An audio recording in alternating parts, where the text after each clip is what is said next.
Film review. Rocketry the Nambi effect. Rocketry the Nambi effect ठीक film मगर एक औसत बायोपिक है।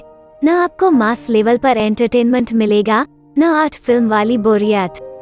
आर माधवन की film rocketry the Nambi effect सिनेमाघरों में रिलीज हो चुकी है। हमने इसे माधवन की फिल्म इसलिए कहा क्योंकि माधवन इस फिल्म के राइटर, डायरेक्टर, प्रोड्यूसर और लीड एक्टर हैं। रॉकेटरी शुरू होती है आउटर स्पेस के वाइड शॉट के साथ। वो शॉट आकर रुकता है नंबी नारायणन के घर पर, जहां खुशी का माहौल है, मगर अगले कुछ पलों में हालात, जज्बात सब बदल जाते हैं। पुलिस देशद्रोह के आरोप में नंबी को पकड़कर ले जा रही है। अब तक अपने को नहीं पता है कि नंबी नारायणन कौन है, इन्होंने क्या तीर मारा है। फिल्म की असली कहानी इसके 19 साल बाद शुरू होती है। सुपरस्टार शाहरुख खान नंबी नारायणन नाम के रॉकेट साइंटिस्ट का इंटरव्यू लेने जा रहे हैं। यहाँ शाहरुख को नंबी अपनी लाइफ स्टोरी सुनाते हैं, जो फ्लैशबैक की मदद से फिल्म में दिखाया जाता है। फिल्म का फर्स्ट हाफ ये एस्टेब्लिश करने में निकलता है कि नंबी नारायणन ने देश और साइंस के लिए क्या क्या किया। उन्होंने प्रिंसटन यूनिवर्सिटी से स्कॉलरशिप हासिल की, विदेश जाकर एक से बढ़कर एक डील्स किए, जो भविष्य में भारत के स्पेस प्रोग्राम में मददगार साबित होंगे। वो रोल्स रॉयस के सीईओ मिलते हैं। वो 52 साइंटिस्ट को लेकर फ्रांस जाते हैं, वहाँ से नई चीजें सीख कर आते हैं।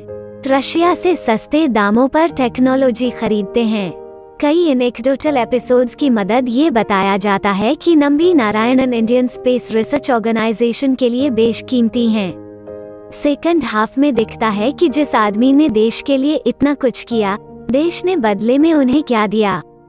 देशद्रोही होने का ठप्पा, 3rd degree torture, mental trauma, और इस सब से उनकी फैमिली पर क्या असर पड़ता है। सब्जी कैसे बनती है, तमाम मसालों को मिलाकर अगर उन मसालों को अलग अलग टेस्ट करेंगे तो हमें सब्जी वाला स्वाद नहीं मिलेगा। ठीक वैसे ही किसी भी सिनेमा को तोड़कर नहीं देखना चाहिए। फर्स्ट हाफ सेकंड हाफ कुछ नहीं होता, एक पिक्चर होती है।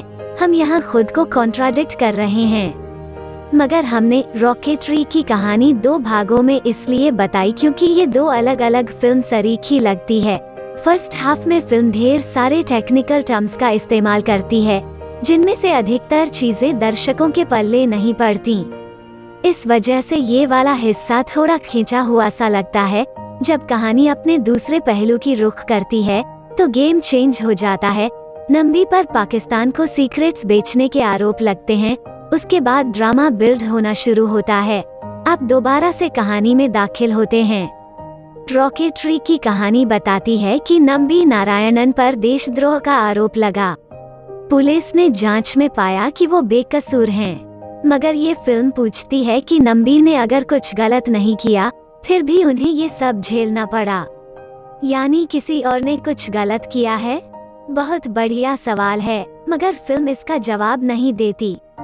रॉकेटरी एक नॉर्मल बायोपिक नहीं है, वो एक रॉकेट साइंटिस्ट की बायोपिक है। फिल्म आपको ये बात याद दिलाती रहती है, इसलिए कनेक्ट नहीं कर पाती है, मगर इमोशनल सीन्स में वो अपने सारे पाप धो लेती है। आप नंबी के लिए बुरा फील करते हैं। आपको लगता है कि जिस आदमी ने देश के लिए क्या क्या नहीं किया, आज उसको अपने जीवन में ये सब भी देखना पड़ा। उसकी फैमिली प्रभावित हो रही है, पत्नी का मानसिक संतुलन बिगड़ गया, घर पर पत्थर फेंके जा रहे हैं। फिल्म का वो हिस्सा वाकई मूविंग है। अधिकतर बायोपिक से मेरी एक ही शिकायत रहती है, कोई भी फिल्म मेकर किसी की बायोपिक इसलिए बनाता है क्योंकि उसकी लाइफ एक्साइटिंग लगती है, प्लस बिजनेस एंगल भी है। पिछले दिनों हिंदी फिल्म इंडस्ट्री ने नया टर्म सीखा था, स्टोरी इज द हीरो। किसी के ऊपर बायोपिक बन रही है, मतलब वो ऑलरेडी हीरो है। आपको उसे हीरो दिखाने के लिए एक्स्ट्रा मशक्कत करने की जरूरत नहीं है। ये उन लोगों के अचीवमेंट को गुड एंड नहीं मानने जैसा लगता है। ये समस्या रॉकेटरी के साथ भी आती है। इस फिल्म की माने तो 1969 से लेकर 90 के दशक में इसरो ने जो भी किया, सब कुछ नंबी नारायणन की वजह से संभव हो पाया। जबकि फिल्म में विक्रम साराभाई, एपीजे अब्दुल कलाम, सतीश धवन जैसे लोगों का जिक्र भी होता है। इसके अलावा फिल्म में नंबी के साथ 2 रॉकेट साइंटिस्ट और नजर आते हैं। मगर वो बस नम्बी की हौसला अफजाई के लिए हैं।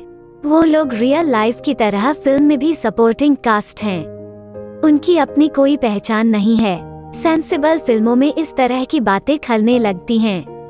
माधवन ने रॉकेटरी में नम्बी नारायणन का रोल किया है।